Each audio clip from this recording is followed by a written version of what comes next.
Raconte-nous un peu voilà, le ressenti de ces restaurateurs. Qu'est-ce qui s'est passé? Est-ce qu'il y a des actions qui ont été menées? Comment tu verrais, avec les associations et ces restaurants maintenant, une action, travailler sur des leviers d'action avec les acteurs du territoire sur ces sujets?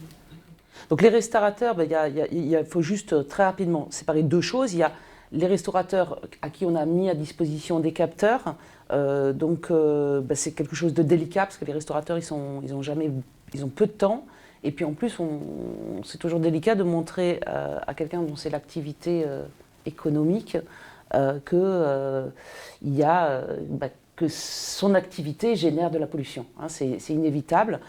Donc on a plutôt choisi des restaurants qui sont peu émetteurs, mais il y a eu un beau résultat qui mérite d'être raconté ici. C'est qu'une des restauratrices, quand on a installé le modulaire, les PM et le CO2 sont montés en flèche immédiatement.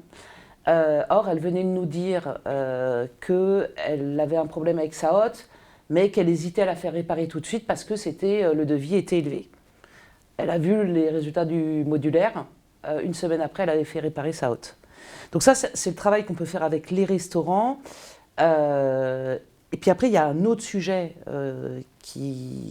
qu'a révélé le projet RO avec les habitants cette fois-ci.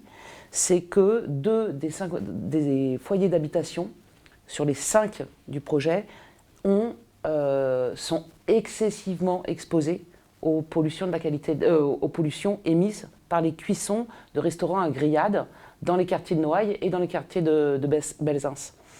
Et même Atmosud, je crois que vous avez été surpris des résultats. On a un habitant qui est exposé 75% du temps. En gros, il a 115 jours où il est exposé au-delà des valeurs limites, alors que normalement, ça ne doit pas être plus de 35 jours par an. Donc c'est un véritable problème en fait, de santé publique sur une ville comme Marseille, extrêmement dense, qu'on a révélé avec ce projet-là.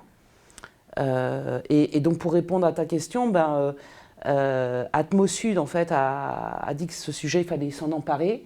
Donc plutôt qu'on rentre dans une logique de confrontation, où on amène les habitants à écrire à la ville, puis on sait qu'on risque de ne pas bien avancer de cette manière-là, parce que ce problème ne touche pas que 2 foyers d'habitation, c'est évidemment tous les habitants qui sont autour. Ce serait déjà, Atmosud a fait une note technique qu'il va transmettre à la ville et travailler avec les habitants, avec Atmo, avec la ville, peut-être faire appel à des juristes aussi pour connaître mieux quelle est la réglementation qu'il y a sur les restaurants. Parce que ce qu'on a repéré, c'est que plus les systèmes d'extraction de l'air ne sont pas aux normes, plus la pollution est forte. On peut s'en douter, mais c'est une évidence. Donc il faut qu'on comprenne quels sont les leviers d'action, et ça, on peut le faire qu'en concertation, quoi.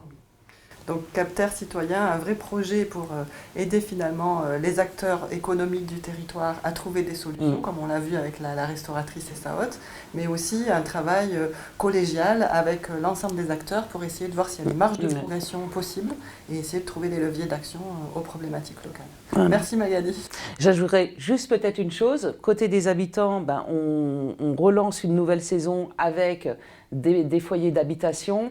Et ce qui est quand même, je trouve très joli et très encourageant, c'est que les participants de la saison 2023 se proposent tous d'accompagner et de participer, cette fois-ci en tant qu'ambassadeur de l'air, on pourrait dire, ou parrain, marraine des nouveaux participants de 2024.